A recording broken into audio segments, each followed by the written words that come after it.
Salut, c'est Alex pour un nouveau tuto. Aujourd'hui, je vais te montrer comment mélanger deux images pour créer une double exposition. Ça peut être fait avec une silhouette et un paysage, donc une ville, une montagne. Moi, j'ai choisi une ville, donc je vais te montrer comment mixer une image comme ça, avec une image comme ça, pour donner une image comme ça, que tu as pu voir en vignette.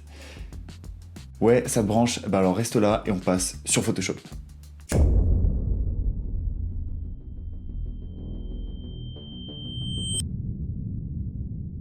Donc nous voilà sur Photoshop avec une photo que j'ai trouvée sur Unsplash, donc le lien est dans la description si vous voulez utiliser la même photo pour vous entraîner. Donc j'ai ouvert l'image sur Photoshop, on va double-cliquer sur l'arrière-plan pour créer un calque normal et donc pas un arrière-plan. On va aller sur couche et on va dupliquer la couche bleue ici là. Donc on fait CTRL, dupliquer la couche. Oui monsieur, ok. Une fois qu'on a cette couche là, on va faire réglage, niveau. Donc là le but c'est de contraster la silhouette pour pouvoir la sélectionner très facilement. Donc, hop. Ok, une fois qu'on a fait ça, on va faire sélection, plage de couleurs, et on va cliquer sur le noir pour bien sélectionner le noir. On va baisser un peu la tolérance pour sélectionner que la silhouette. On valide. Pour retourner dans calque, on va améliorer la sélection pour sélectionner bien tous les cheveux. Donc là, on va dans sélection, et on fait sélectionner et masquer. Donc là, c'est très simple, tout ce qui est rouge, c'est ce qui est dans l'arrière-plan. Donc on va zoomer, on va prendre bien ce deuxième outil là, donc amélioration de contour, et on va juste passer sur les côtés. Voilà. Ok, une fois que c'est bon, on va en bas, cette fenêtre, et on fait sortie vers sélection, tout court, hop, on valide. Donc, une fois qu'on a notre sélection, là on a oublié de réactiver les couches, hop. Voilà, on va supprimer les petites zones encore qui restent. Vous voyez ici, là. Donc simplement, on prend le lasso. Une fois qu'on a pris le lasso, on fait Shift, donc pour ajouter des zones. Vous voyez, hop. Ok, donc là, on a bien toute la zone. Donc là, c'est très simple. D'abord, on va dupliquer le calque à droite, là. Dupliquer le calque. Comme ça, au moins, on a une backup au cas où. Et là, on va faire CTRL-C, CTRL-V. Donc là, on a notre personnage complètement détouré. On va ajouter un filtre, donc un calque devant cette image. Calque de noir et blanc. Voilà, là, vous pouvez ajuster un peu le noir et blanc. Quand ça vous va, on va importer le décor. Donc moi, j'ai choisi les rues de New York. Et il faut toujours savoir que les photos que j'utilise sont disponibles dans la description. Et on va simplement ouvrir la photo dans une fenêtre à côté qu'on va retoucher tranquillement, et une fois qu'elle est retouchée, on va l'importer. On va simplement la mettre en noir et blanc. Ok, donc ça c'est à peu près le seul truc. Je peux peut-être rajouter un espèce d'aura blanche pour donner un aspect un peu mouli. Donc on fait un beau rond blanc. Regardez, j'ai sélectionné le rond à droite. Ensuite on sélectionne cet outil-là et on le place sur le ciel. On change évidemment la couleur de ce truc, on veut pas du tout qu'il soit noir.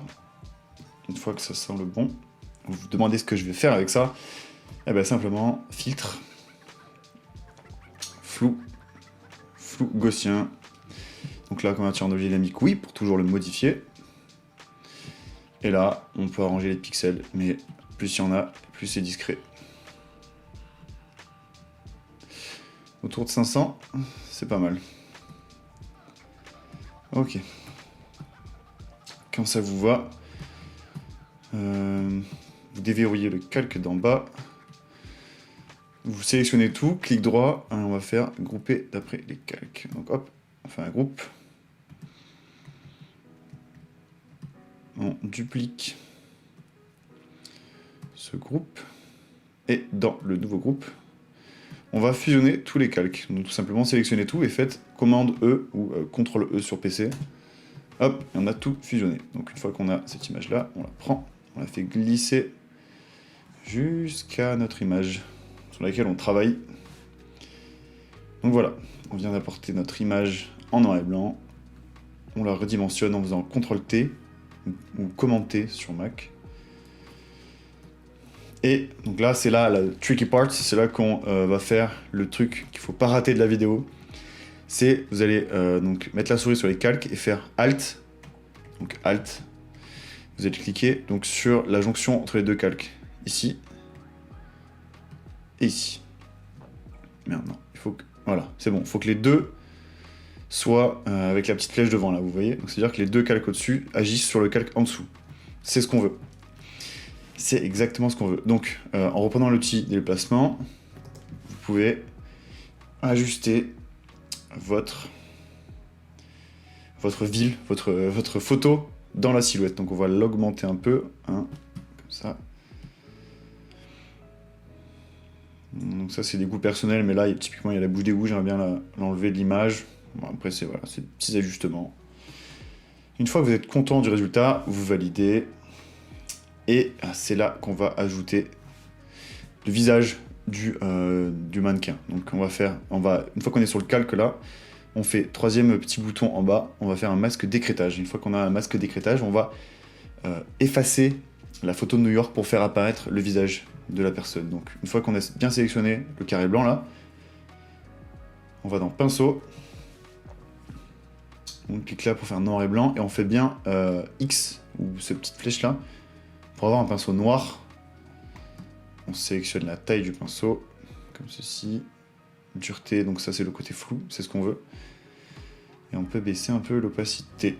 Et donc là, quand vous allez faire les coups de pinceau, ça va faire apparaître la photo de dessous, tout simplement. Donc là, ça va être un jeu de nuances. Hein. Est-ce qu'on fait apparaître telle zone ou telle zone? Typiquement là, un peu les cheveux.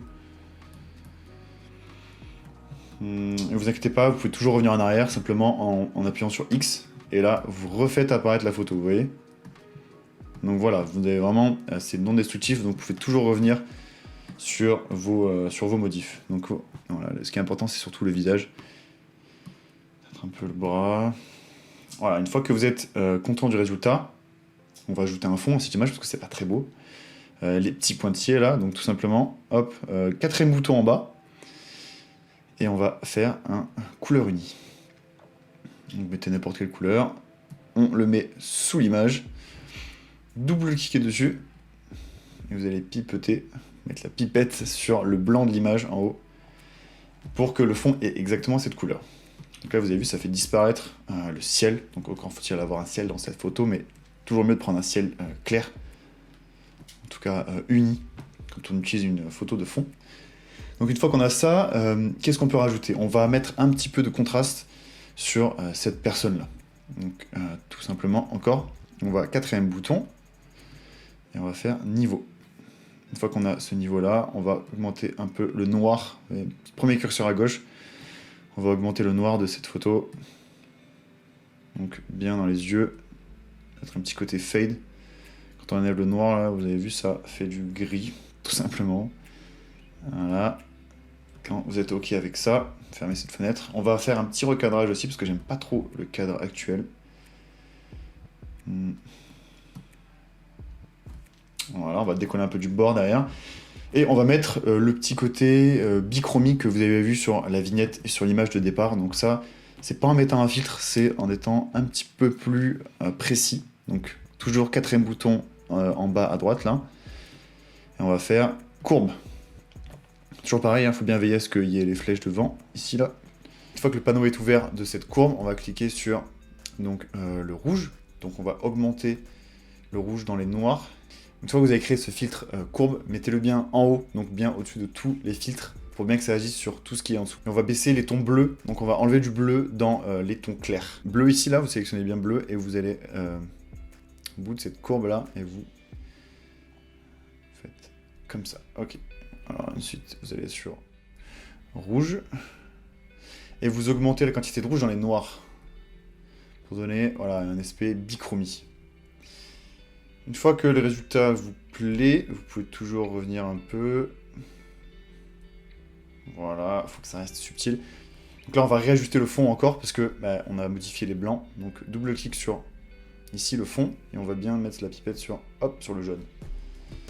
Vous avez votre image en bichromie, et vous avez votre double exposition avec deux photos choisies préalablement. C'est tout pour ce petit tuto, j'espère qu'il t'a plu. Si c'est le cas, mets-moi un petit pouce pour le référencement, ça m'aide énormément.